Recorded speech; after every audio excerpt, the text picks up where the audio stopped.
Welcome to the Psychology World podcast with me, Connor Whiteley, psychology student and international best-selling psychology author of over 30 psychology books, bringing you the latest psychology news, fascinating psychology topics and more each week. If you want to learn more, then please check out connorwhiteley.net/books. And don't forget to like and subscribe to the YouTube video or follow on your favourite podcast app. And here's the show. Hi everyone and welcome to episode 195 of the Psychology World podcast with me, Con Whiteley. And today's episode is on how can pregnancy negatively impact mental health? And it is Saturday the 11th of March 2023 as I record this. So even though this might sound like a really weird podcast episode, this is absolutely brilliant, and some of this actually gets a bit sarcastic because there are some things in society about pregnancy that we know damages the mental health of women, and yet we put them through it anyway. So there's just so many great, really interesting facets of this topic. So definitely keep listening because we're going to cover some great topics like the mental health impacts of being denied abortion, what happens when people develop depression after pregnancy, and what happens when someone who already has a mental health condition actually becomes pregnant themselves. So that's all really interesting, and yeah, this is a brilliant podcast episode that I flat out love. So moving on to the psychology news section, we're reading from the British Psychological Society Research Digest.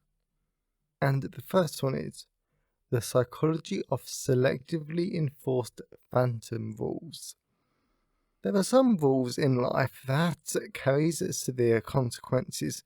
Most of us wouldn't commit fraud, for instance, or steal from a friend, but other rules are both frequently broken and rarely enforced. You might not think about walking across the road on a red light, for instance. These have been named phantom rules in a new study, and the team finds that whether or not such rules are enforced can come down to an individual's personal motivations. So it's not so much like the actual thing itself that I want to focus on, but it's more the larger point about it all though, because there are tons of rules which, to be honest, they should be enforceable, but they rarely are. And whether this is down to because police or because us as individuals in a society think that they aren't worth the bother, or because we simply don't have the technology to detect them. For example, in the UK, smoking in a car with children is illegal, but I still see tons of people do it because we just haven't got the technology to actually spot a person smoking in a car with the children. That, and you've also got to ask yourself, to be able to prosecute or release fine that person, probably justify the effort and the cost of the criminal justice system. So that's what I think though. And to be honest, smoking in the car with their children is probably a really bad example though.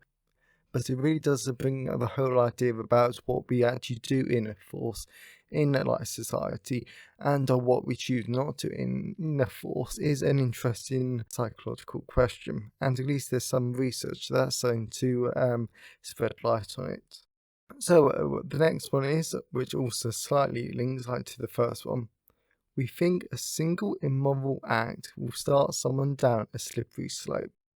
Just as people talk about gateway drugs supposedly opening the door to the use of harder substances, we often hear that someone is on the highway to hell when it comes to immoral or illegal activity. If someone starts committing petty crimes, for example, it is sometimes assumed that they will move on to more serious criminal activity. Now, a new paper suggests that this belief that immoral behaviour will lead to a perpetrator going down a slippery slope is pretty common, Across a series of studies, participants constantly thought that a perpetrator's immoral character would change for the worse after committing or even thinking about committing an immoral act. So, but this is one of those very common beliefs which I fully understand and that I've encountered like tons of times in society.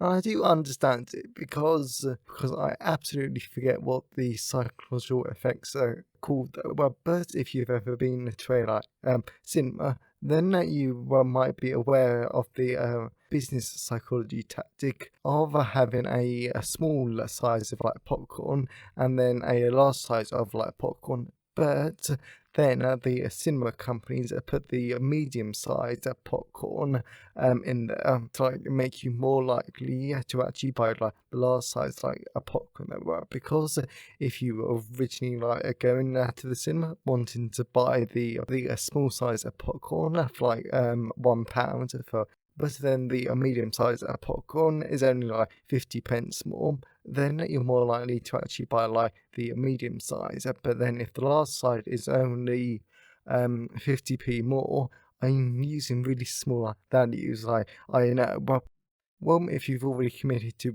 spending like £1.50, then you might as well buy the like larger popcorn for only 50 pence more. And I can understand how it works in a similar way, because if someone's willing to do petty crimes, then they might be willing to like jump further and further up towards the more serious crimes. So again, I'm not sure of the evidence base for this, and this is something that we need to actually research more. But this, I believe, that can be very powerful on its own. And the last one I really do like. So the final one is mass political advertising on social media has little impact on voting. Large scale political campaigns are often used to target voters on social media in an election period, and though there have been plenty of claims that this sort of advertising is effective at influencing voters, experimental evidence has been limited. Now, researchers have reported an analysis of the impact of a few 8.9 billion pro Biden anti Trump digital campaign conducted in the lead up to the 2020 US presidential elections. Their findings suggest that despite the massive spend, there was only a very small effect on voting behaviour. Okay, so that's always like quite interesting though, but too, because even though I've never been on social media since the UK's last general election, which to be honest, it feels like centuries ago, I know that like lots of people tend to get advertised with tons of like political campaigns. So it's interesting to find that they only have like a very small effect, and it would be interesting to like explore like the reasons why. But I'm not going to because I would probably edge in like politics. So, but it does sort of make you question why do all these political parties that spend so much on advertising if there's basically no evidence that it works? It just sort of makes you think like, why do they bother? Or why don't they try and use it on more effective advertising? It's like just weird. Okay, but so much of politics is these days. So I hope you enjoyed the psychology news section and you got something out of it. So let's move on to the personal update. So moving on to the personal update. So this week has been a very like weird week, and to be honest, because it's just been like lectures, outreach work, and a bunch of like meetings. There's nothing dramatic that I can actually tell you about, or anything of actual interest. But the funny project is coming along like very like nicely and yeah, like nicely. And by the end of like next week, we should have all the data analyzed, which will be a lot of fun. And I'm definitely starting to realize that third year, there's definitely lots of things that no one tells you about. So I'm definitely going to do an episode or maybe some sort of like survival guidebook on actually like preparing all future students for what you could face in like your third and final year.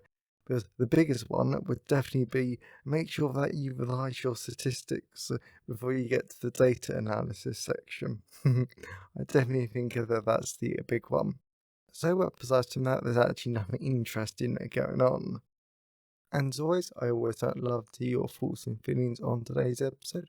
So you can always email me, connorwhiteley@connorwhiteley.net.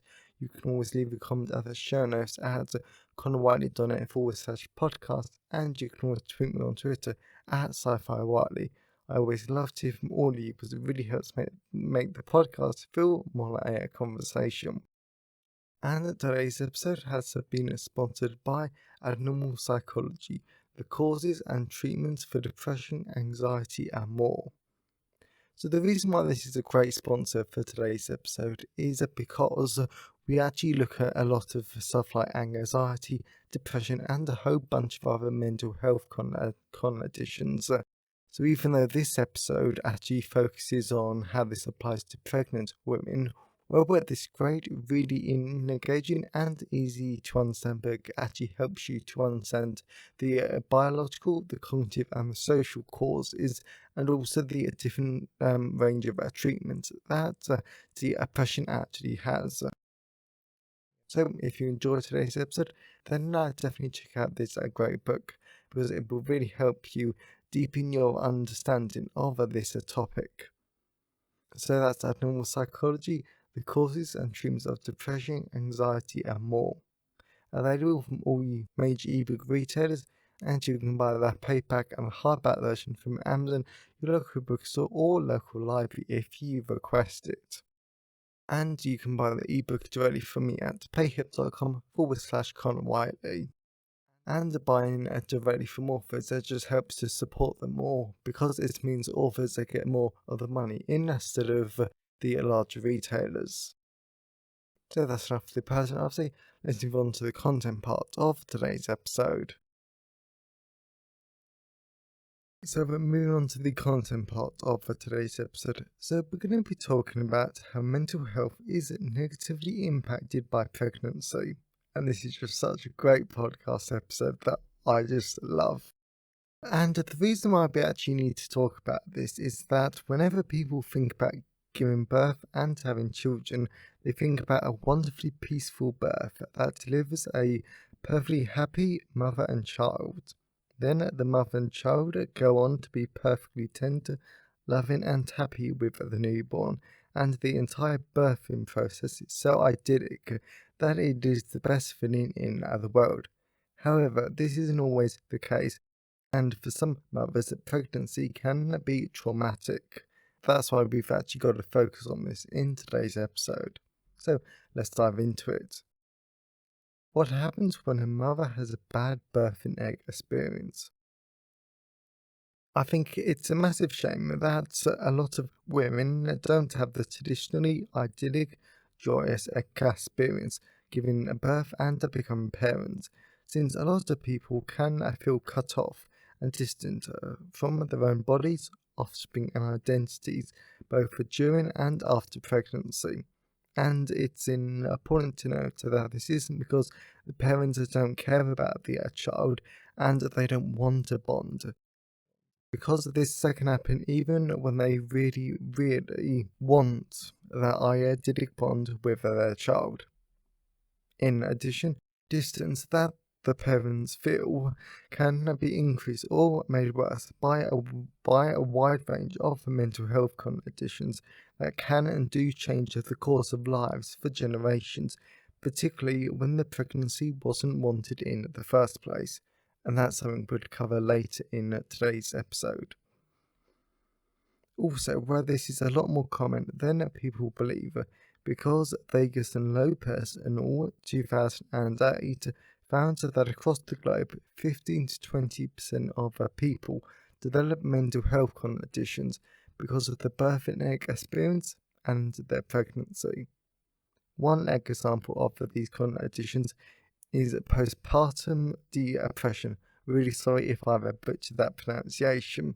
and it is the most studied and common of these pregnancy-related conditions, since nearly 1 in 6 women develop postpartum depression, according to Wang et al. 2021, with symptoms including excessive sadness, crying, severe mood swings, and unexpected changes in their sleep and eating, and they also have lower energy, and they not only withdraw from their friends and family, but they struggle to bond with their child. Then, to make this even worse for the mother, the depression that they feel is in stark contrast to how they're meant to feel after giving birth, making them feel isolated, guilty, shameful, and sad. With the external and internal stigma surrounding mental health conditions only interfering with the mother's likelihood of seeking professional help, and some studies find less than 20% of the mothers actually do get the help they so desperately need. Condra and all 2020. Personally, this is why I hate stigma around mental health conditions, because it is so negatively impactful and it does ruin so many lives. Since if there was less stigma, then these mothers could seek professional help, get treated, and then learn how to cope with their condition so they could have that idyllic bond that they want so badly.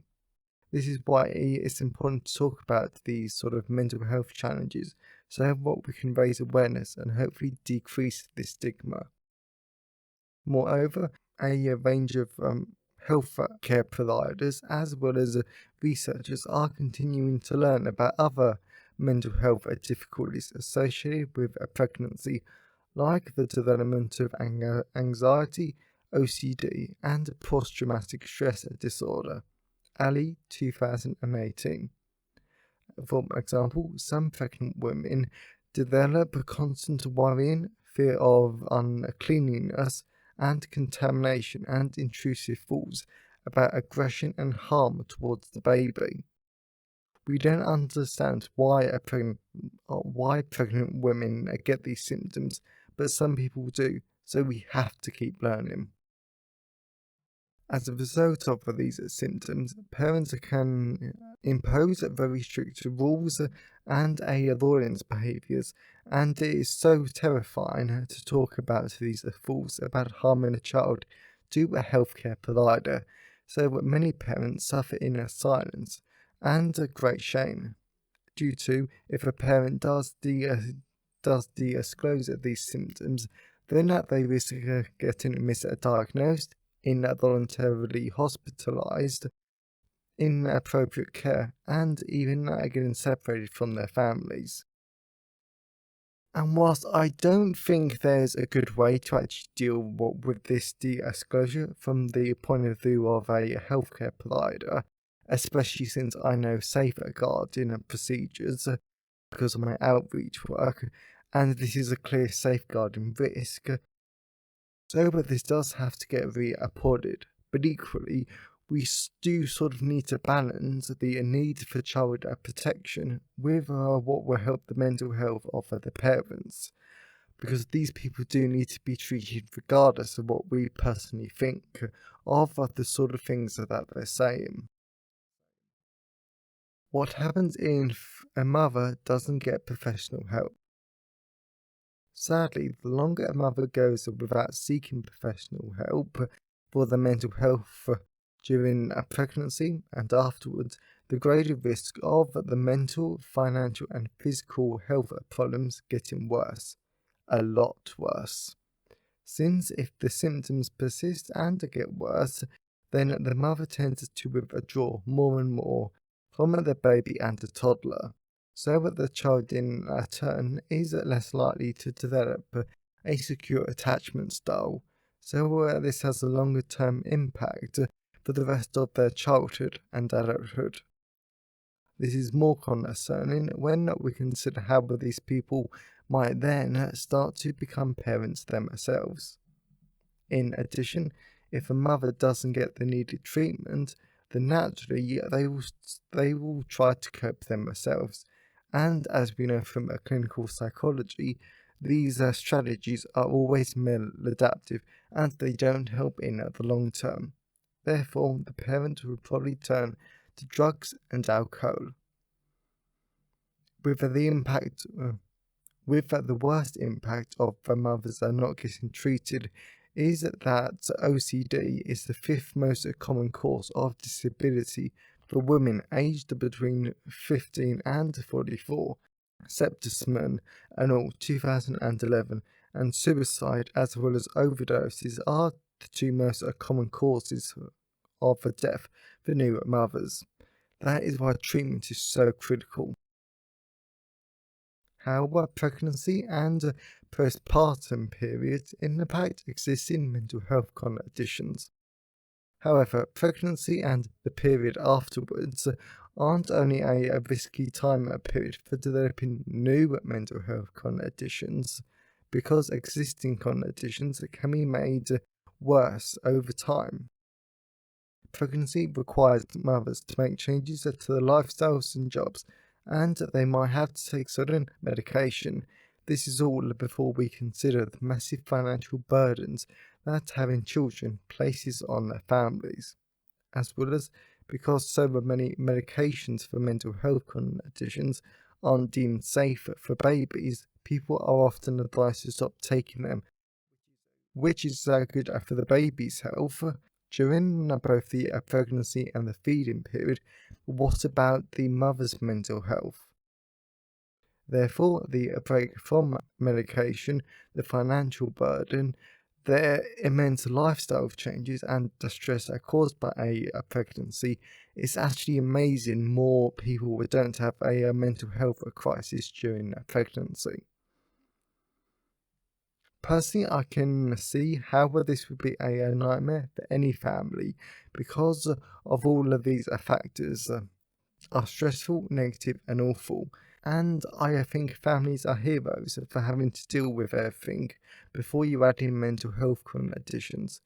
So, whilst I don't think there is a true answer at all, to be honest, about how we manage this better and better support pregnant women with mental health conditions during this time, it is still something that we need to focus on.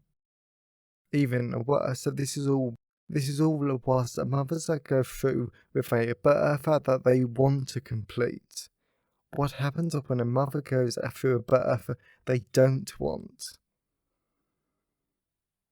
What happens when a mother is forced to complete an unwanted pregnancy?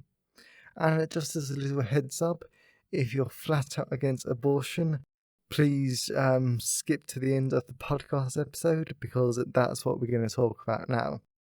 Very interestingly, there was a groundbreaking research published in the book The Turnaway Study in 2020, and it examined the impact of for women being denied an abortion and a chance to terminate their pregnancy, with it looking at over 1,000 women over the years. Foster 2020.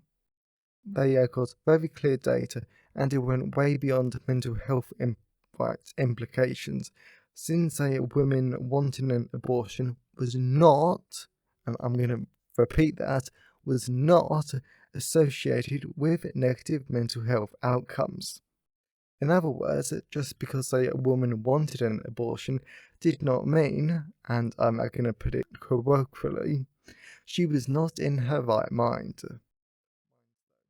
On the other hand, if a woman was denied an abortion, then she did suffer from negative mental health consequences. A real shocker, I know, since these women are more likely to experience anxiety, stress, physical and financial harm when compared to a woman who had an abortion. In addition, women who were denied abortions were more likely to have life-threatening complications during their pregnancy and have more chronic health problems after birth. But of course, making abortions illegal helps protect everyone. Yeah, right. Furthermore, if a woman was denied an abortion, then they were more likely to live in poverty have a lower credit score, and have more debt, as well as children and the mothers themselves were more likely to remain with a violent partner or have no partner or family support.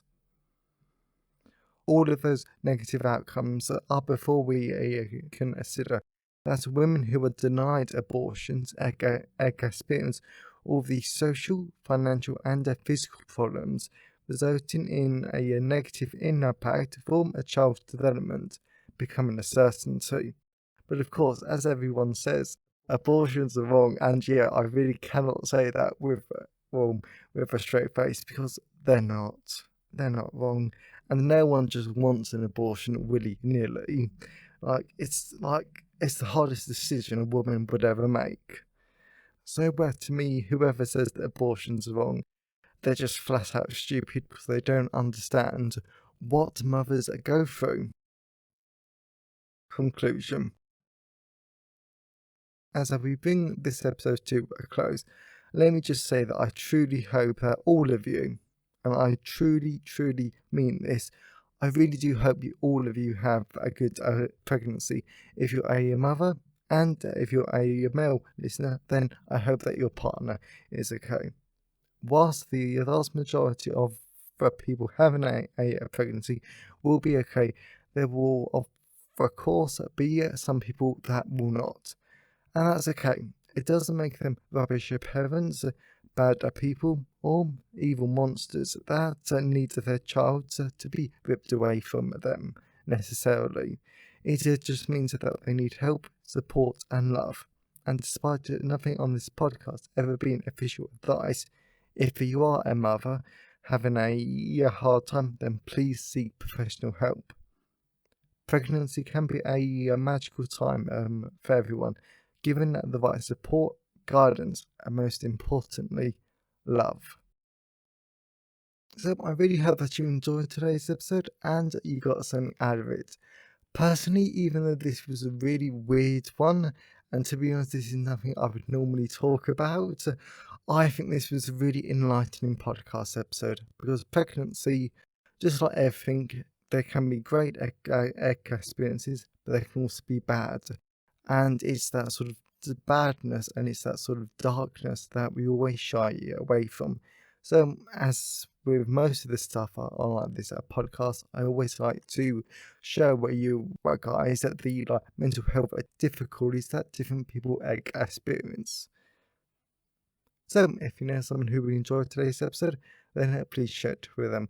I'm always really grateful when you wonderful people help us spread the word about the podcast. And if you want to learn more about the depression, anxiety, and OCD, and many more conditions, then definitely check out Normal Psychology, the causes and treatments of depression, anxiety, and more. Available in all the usual places, including my own PayHip store at payhip.com/Conor But if you didn't want to buy a book piece, you wanted to give the podcast a bit of one-time support, then you can buy me a coffee at buymeacoffee.com/Conor So have a great day, everyone, and I'll see you next time.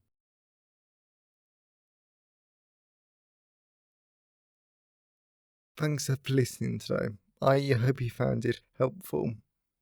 Please remember to like the video and subscribe to the YouTube channel and follow the podcast on your favourite podcast app.